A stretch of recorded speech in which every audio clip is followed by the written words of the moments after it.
Paul Geer is Good. guilty. He is guilty. He is guilty. Long We knew time he was coming. guilty all along, right? Well, Yeah. yeah, obviously.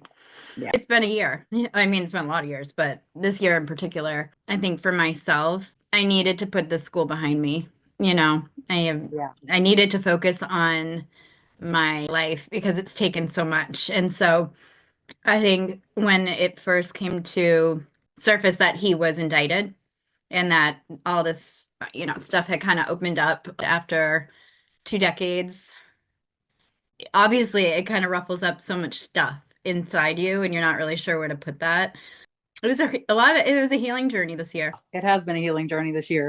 Tell everybody who you are. I'm Meghan Hart, formerly LaRoche. I went to the Family Foundation School I got there when I was 15. I left when I was 19. I went because I struggled with an eating disorder, and my parents were really afraid for my life. I had lost a lot of weight and all those things that come with it.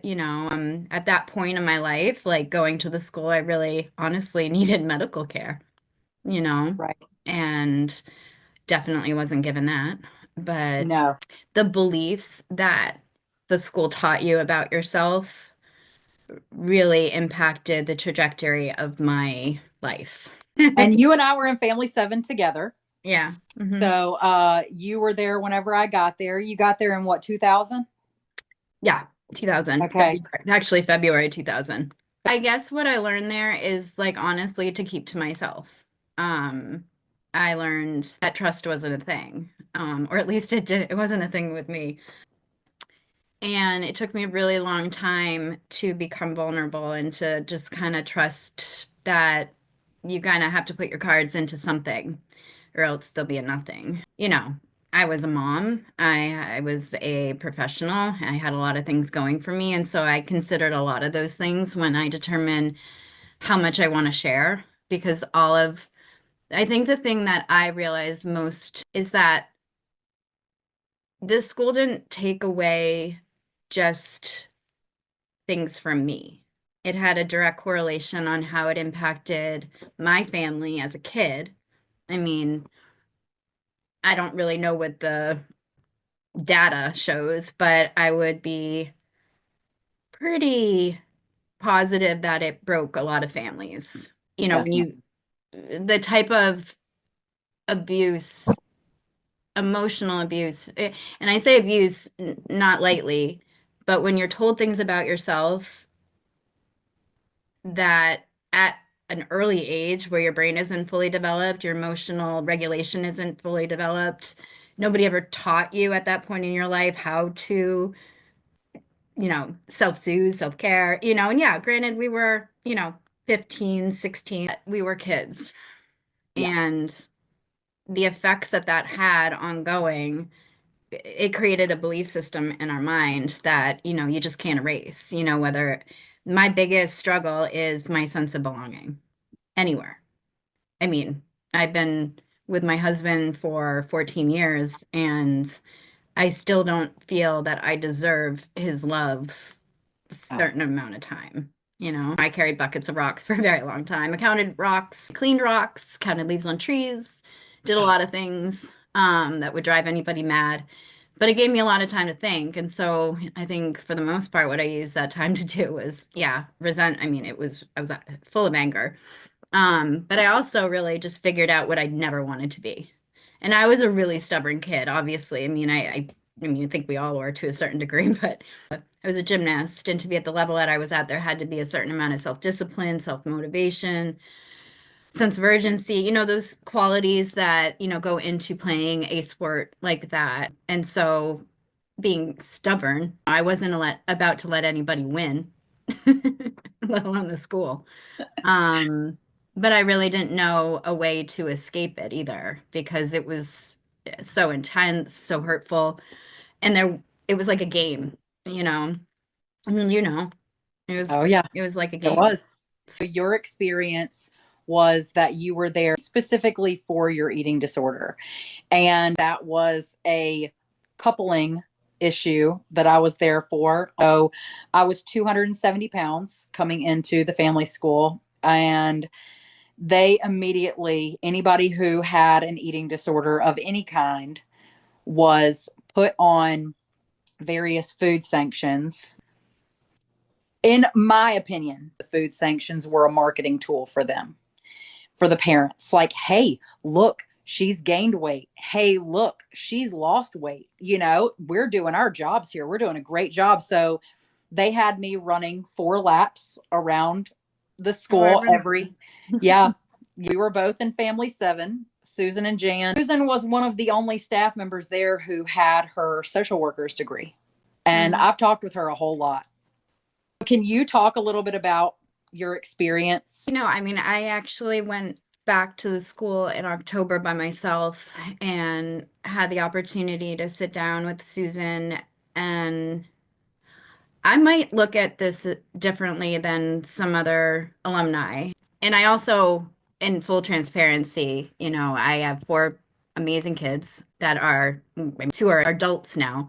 And so I do keep some of that's really important. And they've taught me a lot of the lessons of life that I don't know if I could have gotten to on my own, because they've shown me a different aspect of life and perspective that I truly didn't have because I didn't have the same experience as a kid.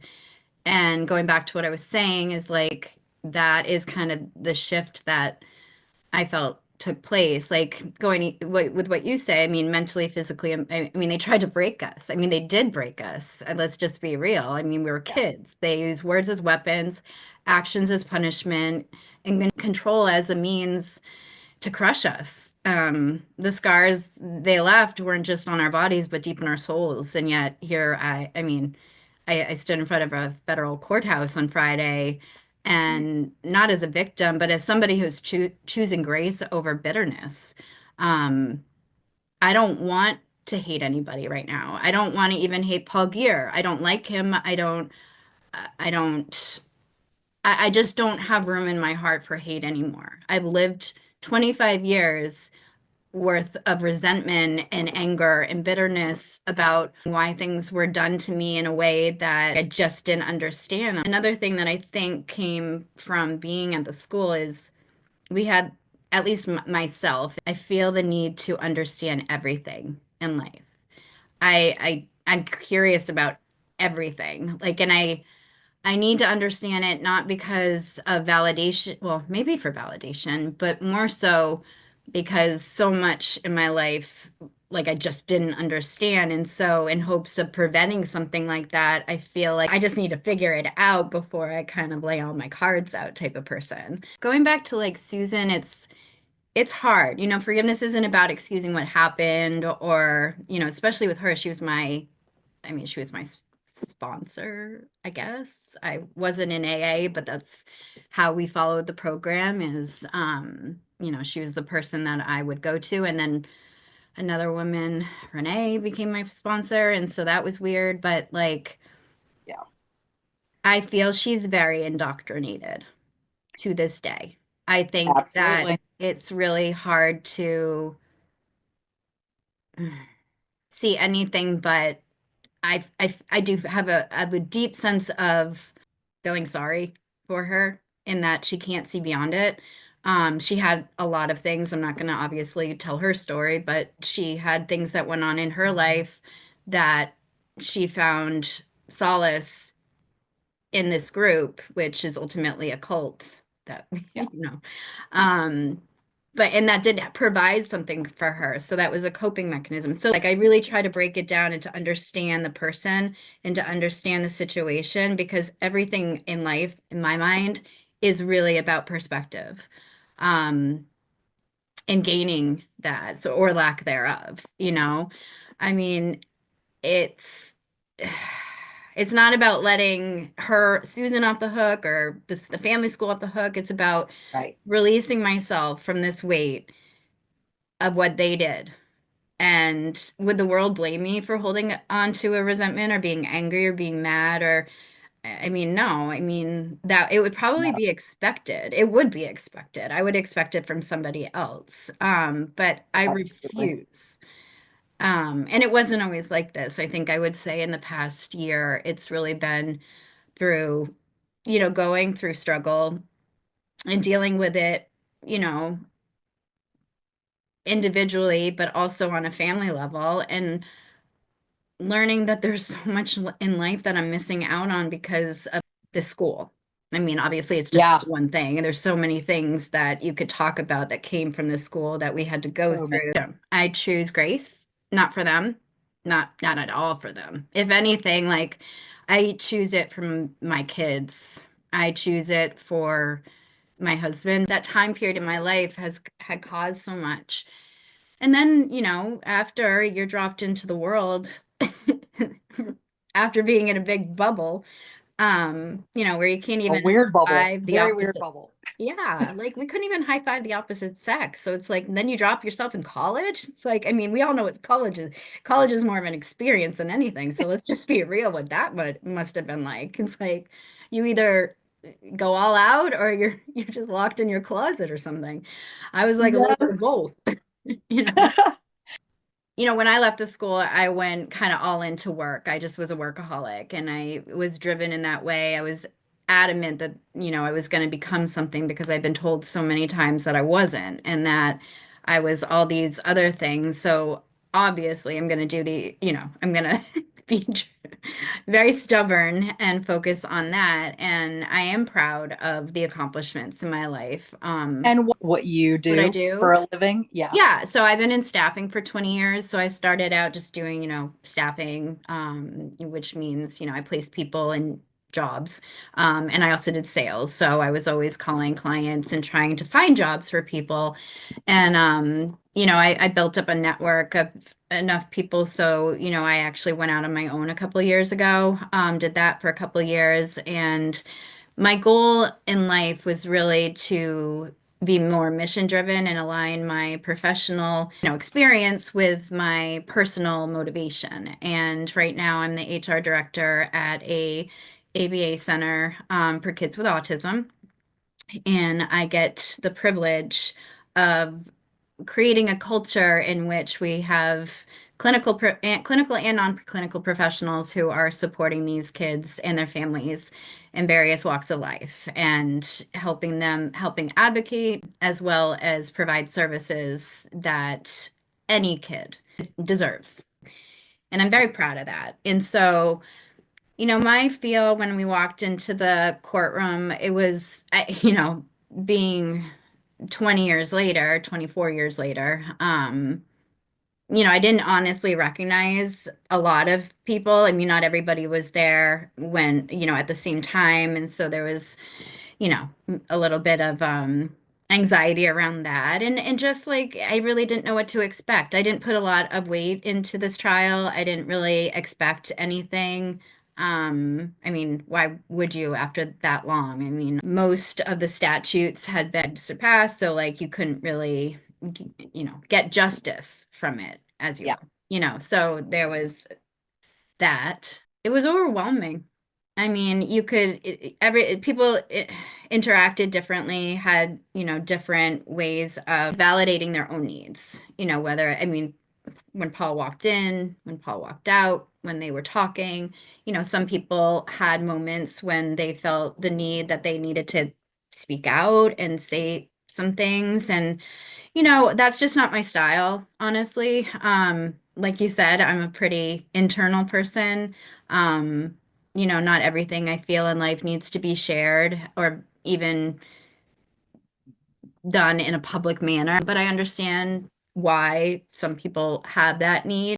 It was a very different experience in Albany, I will say that, looking at both at the times, but ultimately that was the first time I think most of us had seen Paul in 2 decades. So I think it was more of like a visceral reaction than Oh, yeah. anything. It was very cathartic, this whole situation. It was very, I mean, I didn't personally expect it. It kind of happened very quickly. I Oh, yeah. mean, and then there was a lot of other things that kind of correlated with that, but, different staff members being questioned and going through depositions. I mean, you mentioned it a few times on several posts of Jan Tripko. Jan Tripko is honestly the reason that I was there. My dad worked for a company that was bought by Highlights for Children. Highlights for Children is where the connection was made with Jan Tripko. Jan Tripko was a known author, very reputable, seemed to have all of his shit together. I'd like to have a few words with Jan, but Jan's dead. Absolutely. Um, but again, Absolutely. that's just another area of like, I feel sad for the staff. I feel sad that they felt that they needed to do that to earn a living, that they needed to put children down. I have a 15-year-old. I have a very hard time thinking about this when I look at him. I have a, Oh, yeah. like, I can't even, I swear to God, anybody crosses my kids, I will, like, you will see a side of me that you'll never, like, know was there or existed. And I would do anything for them. And I can't even imagine. It just makes me realize because when you're the kid and you're going through it, you feel like you deserve it. Deep down, there's an emotional toll that you can't really justify, you know? And Oh, I just, I watch him and I see him and how he is developing and, you know, what he knows and what his abilities are. Like looking back, it's like, wait, I don't think I really did deserve that. I don't really think that I was supposed to be out carrying two buckets on both hands of on both sides up and down a driveway for an 8-hour day or whatever. I don't even remember. It's just not something you're supposed to do. And let me clarify, I do not feel sad for them. Not one yeah. bit. Not one bit. So I'm if I misspoke if that's how it came across. I don't feel sorry for them, but in a way, maybe I do. Like that sucks to have to live with your choices. Like it sucks to go to bed at night if you have kids knowing that you abused and you probably hurt a child when you go through a situation or something in your life to that degree, and you're part of a child under the age of 18 going into a cell of a room with no food, freezing, flipping cold, while two of your, I mean, I think I was younger than a lot of the people that I watched in isolation. Um, that is such a manipulative move. I Now, was there a blanket or a pillow in that room? Because that oh, did come up on the stand. no. No, of Kidding me? course there wasn't. Sorry, didn't mean to swear. No, Oh, God, no. dude, no. If we brought up, they would have used something like we were gonna either hurt them or ourselves with that, whatever it was. So that Exactly. was the reason why we wouldn't have that. But it's like nobody should have to go through that or sit through that, no matter what. Like nobody was. I mean, we were kids. If it, if anybody in that school was at the point where they needed to be in that room, then a correctional facility is where that person should have gone, or a hospital where they could get the mental. Now, granted, this was 20 years ago, so let's just have that conversation. We Yeah. don't know, we know a lot more now than we did then. You know, there's a lot of research, there's a lot of, you know, like everything, like, you know, it's a process. You know, there's things that we've learned, you know, not nobody knew what an eating disorder was. Well, they knew what it was, but nobody knew how to treat an eating disorder, give the Right. support that they needed. Like there was just not the research or the means to support that. So yes. However, this is still happening right now, Oh right yeah, this minute, you totally. know? So I know. 20 I know. years ago, yeah, I get it. Like they didn't understand very much. You know, it's not that they didn't understand very much, but they understand a lot more now. But But at the now it's same money. time, And now it's there about money, like everything else is. I it mean, look at is. our It's about government. money. It Like is just a everything's it is about a money. billions of dollar industry. And the thing is that there are always going to be parents out there Yeah. who are desperate to help their children and will listen to the quote unquote experts who tell them that this is what your child needs. And so it's a really scary thing that the internet exists in the way that it exists now, and that this is still something. There are still children that die in places like this, you know, and that in 30 years that there will be some child that's waiting outside of a courtroom for the person who abused them to be held accountable, you know, because this is still happening right now. And it blows my mind that this is not only still legal, but just that it's still a thing here, you know? Well, I think that just goes to be, it isn't legal, but people turn their heads. It's really interesting because, at 13 years old, medically, your child, male or female, will need to sign consent for you to have authority to look and review at some of his or her health information. So I laugh at that because it's just not consistent. And that's the problem with our society. Nothing's consistent. We have laws that, are hypocritical to other laws. I mean, it doesn't work. And so we have a broken system. I mean, we all know that. Oh yeah. But I think everybody wants to be part of the solution. But I think the work that we need to be part of the solution is just not happening because we're still so focused on the freaking problem and not fixing the problem and looking at like the actual catalyst, until we do our own due diligence as humans and we look deeper than what, the 5 o'clock news says. We're not doing our job as a society. And I think we also, as individuals, we don't really feel like we can make much of an impact. And Yeah. I disagree. In this instance, is that as alumni from this school, as individuals who, yes, we were abused. It's hard to say that. It's hard to swallow. It's hard to own it. Like we can be part of the solution. And I Oh think yeah. that part is where a lot of healing will take place. You were talking about the root of the problem. Like, what is the root of the problem here? Do you know that the tuition for Harvard in the years that we were there was $28,000? We played like double.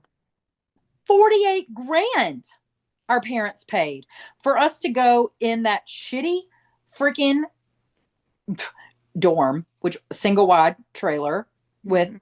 12 girls, and we did tours. Oh my god, I you did your you mom. you did my mom's I'm kind of tour. the reason you went. You're I welcome. know. I swear I had You nothing I sold don't her. give any credit to that place. It's all me. I work hard. Yeah, no.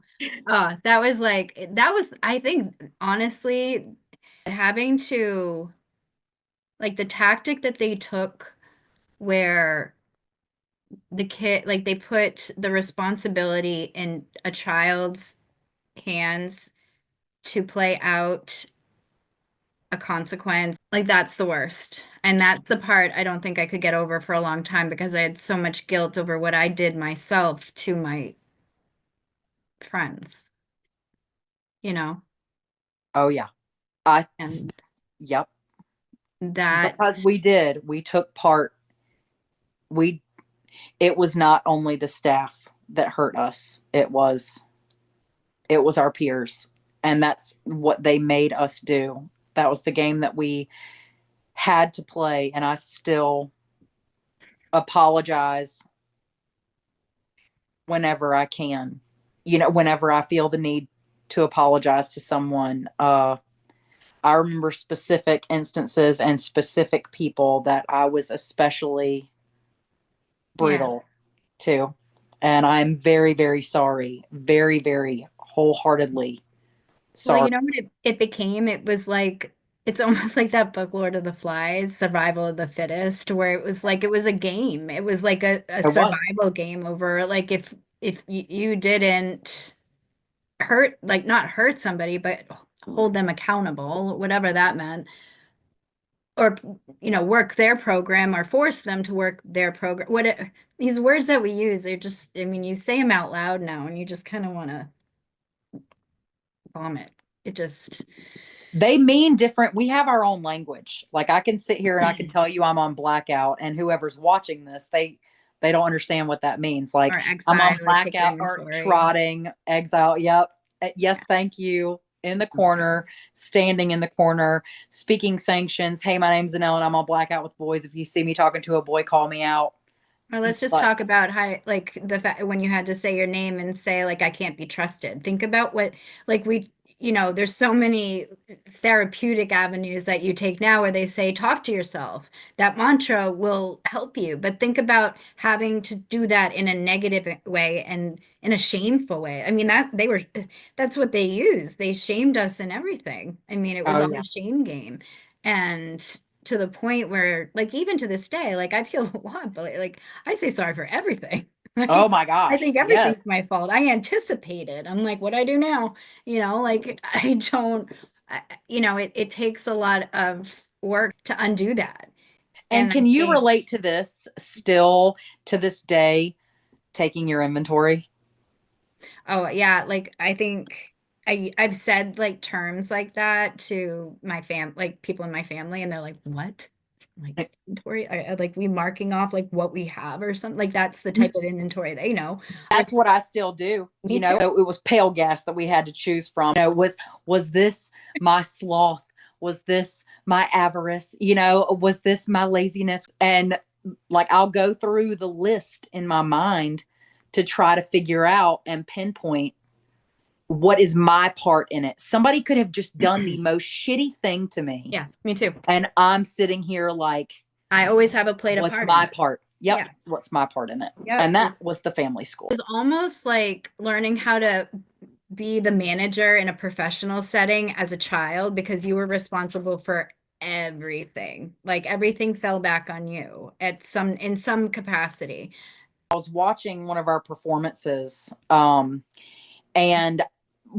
so they had all of us like present Paul and Tom Kovaleski to the parents after we had just done our, dancing monkey shit, which, I really enjoyed some of that because it was some of those times were some of the few times that like softball, even though freaking Mike Lasico was a nightmare, whenever we were on the bus and stuff like that, I could forget that I was in a cult for a minute, and could be a freaking teenager and do something normal. But they had us, we were props, having us give the tours, having us put on the performances, changing our yearbook blurbs, stripping us of any identity, You needed the claiming letters. I mean, and the letters. I have a box that my mom gave to me, and I was going through the letters that I wrote home to my mom and my dad. I was reading them with Jim, and I let him read. Like we were both reading some, and he's like, "You didn't write these." Like what? Like who is I, this? I shared one the other day, and oh, I remember that table topic because Jan had brought all of the senior members from every single family to rip me a new freaking asshole because I wouldn't say that I was an alcoholic because I had been drunk 3 times in my whole life. Oh my, I felt for my little self who wrote that. It's funny, like I don't remember a lot of details to this day, honestly, about a lot of things. And then I remember some. And so it's kind of like this, like, it's like a black and white movie picture go with like certain pictures that I can remember, but then I can't really fill in the rest of it. And the timeline is all wacky and wonky. And, you know, I'm exhausted. Like when I think I choose not to focus on this because if I did, I think I would go crazy. Because it's just hard to kind of, like I need other things to fill my life. I need like good things to fill it Oh because my this is god, yeah. just so dark. And I think that's, learning more about myself and about healing and about your amazing mind and your amazing like body and how it protects you when you do go Yes. through these things. Like, and I should be dead 10 times over just because I had an eating disorder and I was a very severe one at that. And then that obvious school did not make it any better. So going into my 20s and early adulthood, like I was very sick for a very long time and I didn't allow it to hold me back. But, there's so many times that I really shouldn't be here. So again, going back to that, I'm a very lucky girl. Given and knowing that, yeah, that maybe not so lucky with that school, but in general, I've been giving a lot of gifts and I got a lot of opportunities. And I don't want to spend any more time, you know, or allow this school or those individuals to take any more space in my mind and in my brain. They don't get to dictate that. I won't allow it. I think that's the gift that I want to give myself is that, Yes. opportunity to live a very fulfilling life and know that it was a really shitty 3 to 4 years and it lasted, it had a domino effect for whatever, however many decades after. But Oh, ultimately, God. this is the legacy that I want to leave. My kids, Amen. I want to advocate. I've realized in my healing that giving back is the only way to keep it alive and real in yourself. And so whatever way I need to do that, like I will at some point. I'm just kind of figuring it all out, and Yeah. it's kind of crazy that, I mean, we're in our 40s, right? So it's like Oh, how what? cool we're almost to the second leg. That's a Yeah, whole we're in the other. second half, I feel like. Yeah, but I can honestly say that like I'm really okay with that. Oh, Like, yeah. Me too. I'm really okay with that. Me too, man. I do wish that, there's a lot of individuals that didn't get the chance to hear this verdict or be present for that. And that, that's tough. Not many. They should have been here.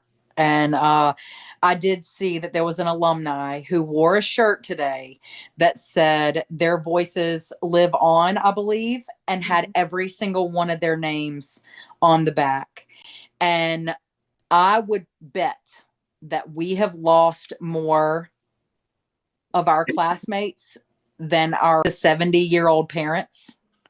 Oh, for sure. Probably. Yeah. It is I remember when I it was when Halden passed away. That was the last one that I told Zach about because I felt that because it was so sad every single time. And whether it's healthy or not, this is what my brain did. I remember being like, I can't give this attention, like, because it is just so painful. And so I unplugged from Yeah. it and just compartmentalized it, put it in a little box. And my healing journey up until that point was just that I needed to be quiet about it because, anytime I would say anything about it, people would be like, well, if that happened to me, then I would run away or I would punch him in the face. And They, I'm like, they yeah, brought me right back. First and only time I ever ran away anywhere. I was in the middle of the Catskills. It was a scary. yes, yes, you ran away and they brought you Jackie back. P like pummeled me. I'll never forget that day. Jackie Petriella, who I just want to let you know that one of the students from Hancock Central commented on my TikTok the other day telling me that she's still working with kids and that she's had some incidents over at the school. So I am a firm believer of change. I am. And again, this is all knowing that these people did really shitty things and to me too. Oh, yeah. I want to believe that people can change, but my guess is that none of the people that they're working for have any idea that they work for the family school. And that's the problem I have. Go on, live your life. But if you haven't disclosed what you've been part of and where you've come from, they're going to find out. Jackie P is a freaking nightmare. And I don't know too many people who wouldn't back me up on that because she Me was either. so awful. Yeah, I hope she gets her day. I mean, I hope that she's a different person now. I really truly do for everyone's sake, but I don't know Yeah. her. I don't have anything positive to say about her. I mean, she was a monster back She then. tackled you. She tackled you. Like, come on, dude. Geez. You remember I was very small. Very small. And Jackie was not very small. No, Not Jackie very was small. very not small. Jackie was like No. 4 times the size of me. Karma is she's on a roll right now. She is on a roll. Yep. And I trust the process. Yep. Me too. I feel like that whatever's going to happen is going to happen. You said that the detention hearing was a different vibe than Friday. So tell me about Friday. It was like everybody was almost in awe, like, holy shit, like this is it. Like we really could get some justice here. And I don't think anybody had really banked on that for a long time or No. at all. Or I think it kind of had been like kind of pushed out, being like, whatever. Like I'm not even gonna Yes. think about it because like it's just never going to happen because that's Exactly. ultimately what's gone on for the last 20 years. I mean, a freaking kid died at our school, jumped off a balcony, and that doesn't say something? Right. Like And nobody got held accountable. nobody. Nobody. Up until the verdict was read, like in my mind, I was just like, okay, don't be attached to the verdict. It's going to be what it's going to be.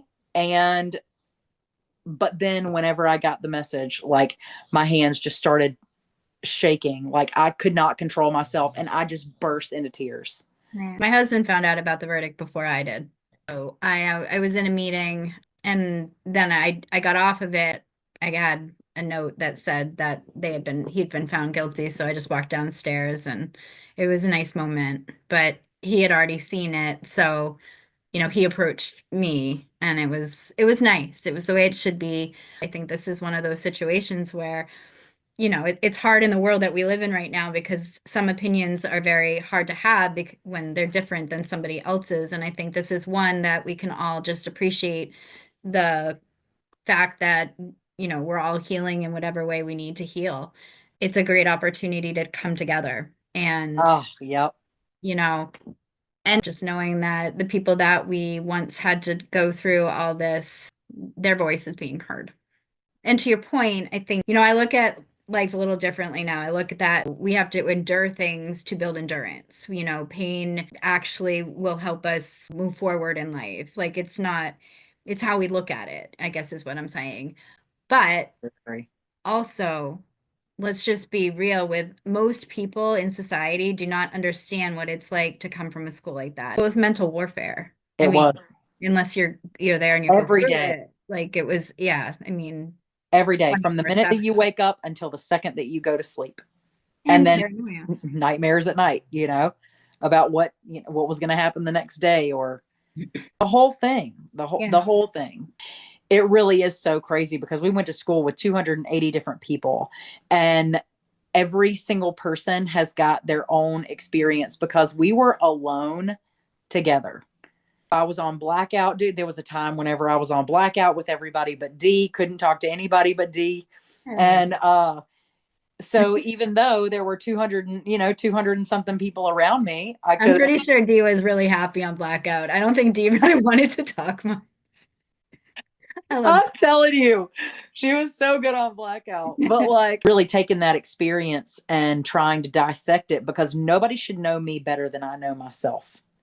And so I had to go into it Yeah. and really figure myself out and figure out why I am the way that I am. And so if there's some tweaking and some deprogramming that needs to go on in there, like I'll just turn the wrench a couple of times. And Yeah, yeah. oh, that's some family school shit. No, that's not your fault. That's Yeah, not for you to carry. That's on somebody else's shoulders. totally is. And the relationship they tried to break the most was the one that we had with ourselves. The confidence, the self-worth. I mean, that was what was torn down. And I think that, Yeah. at it's hard to figure out how to rebuild that, honestly. So I think that's like the to be continued part for all of us is that that's our own journey. And, we have one person that we're supposed to care for our whole lives. It's not our kids, it's not our spouses, it's not our parents, it's us. And, you know, we're not victims. I'm not a victim. I'm not, I'll speak for myself. Me too. I went through a great ordeal. I survived it. I moved on. I'm starting to rebuild that relationship with myself, but it's almost the most uncomfortable relationship in my life right now. Um, and I'm kind of figuring that out as we go, but I'm really looking forward to figuring it out.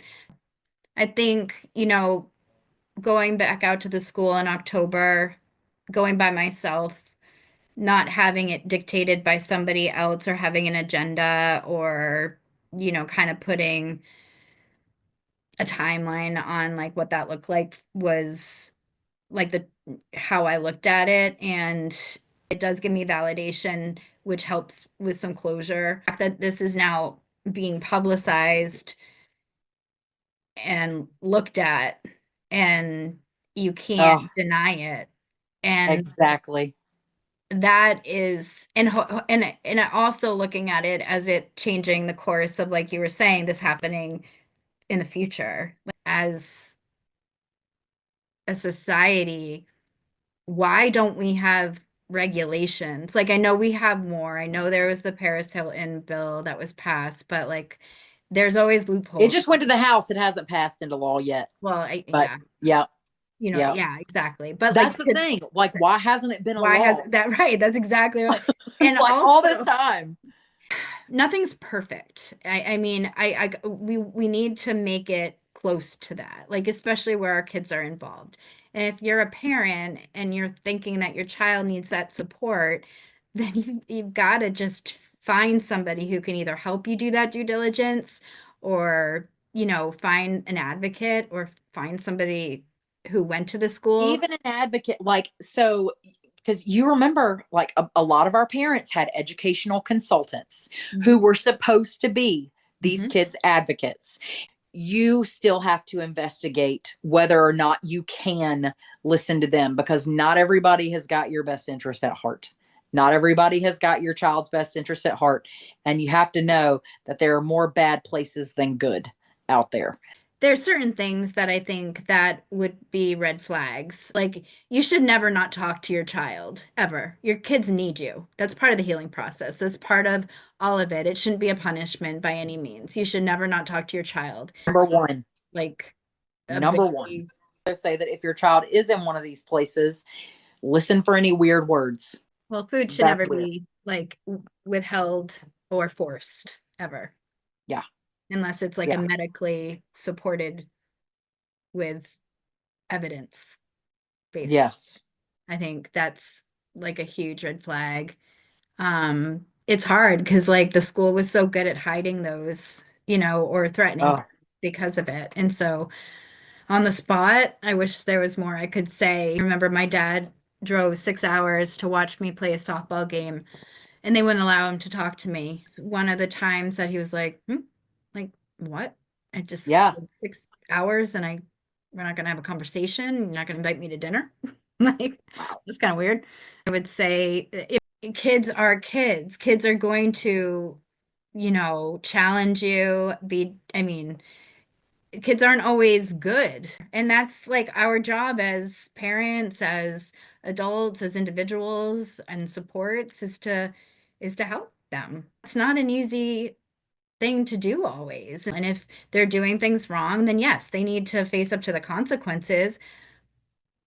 But sending them to a school when you can't talk with them, when you can't see them, when you're told they're on blackout, when, it's just, kids don't need that. That's never going to No. heal them. No. No. I love my family. I wish I was closer to some of my family. Me too. There's a lot of misunderstanding when you go through, a lifetime like this, when you're sent to a school and you're separated from your siblings, and, it's not fair to them either. And I'll never, discount that, but, that's a loss. And it's a loss that you have to take really early on in life. My parents divorced right after I left, which we're not gonna, it should have happened a long time before I went, but um I just no matter what age you're at, no matter where you are in life, you, nothing's impossible.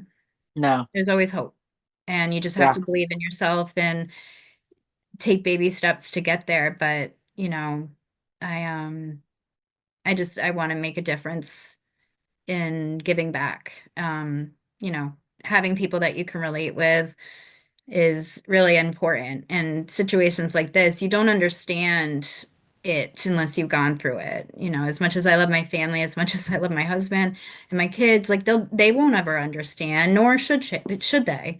And I don't Thank want God. them.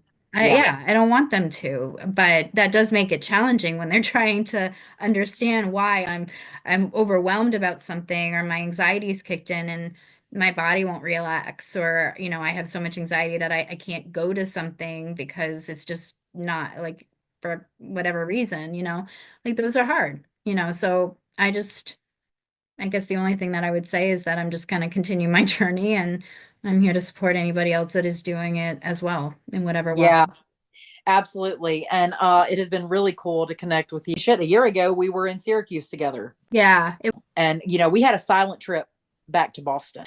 And I think that was because we were just like, holy shit, what did we just see? Paul Geer in freaking shackles and handcuffs. It was very overwhelming. It's been really cool to be able to like sit in that stillness and in that quiet, because I really do admire that about you. Like you just, man, you're very strong. You're a very, very strong person. And I really, really just admire you a lot. Girl, you're very strong too. Well, I really appreciate Very, that. I very really strong. appreciate that. I hope that I will see you on July 9th, maybe even July 8th if I fly into Boston. Maybe even July 8th. That would be cool. Hey, if Um, you're flying to Boston, I got housing. yes, I yes. got a few rooms. You I'm take a about it, like take a family trip to the center Cape with me. reunion. We can have a Yes. Oh my gosh. But I think that that's really great to end on. And Yeah. yeah, man, what a great conversation. And Paul Gear's guilty. I'm just saying. It's a damn good day. It's a It was a good damn day. good day. It really freaking is. Yeah, there was some justice that happened today, and Yeah, it's a lot. It's a lot to take in. It's been a long it time is. coming. So yeah, It is. My celebrate little the win. 16-year-old self is just so incredibly happy. Dude, and I have been cheering on the FBI like this whole time from back here. And mm-hmm. I Because I agree. don't trust the system very much. It has failed us several times. But Yep. this time, man, they got it right Yeah, for they sure. did. Yeah.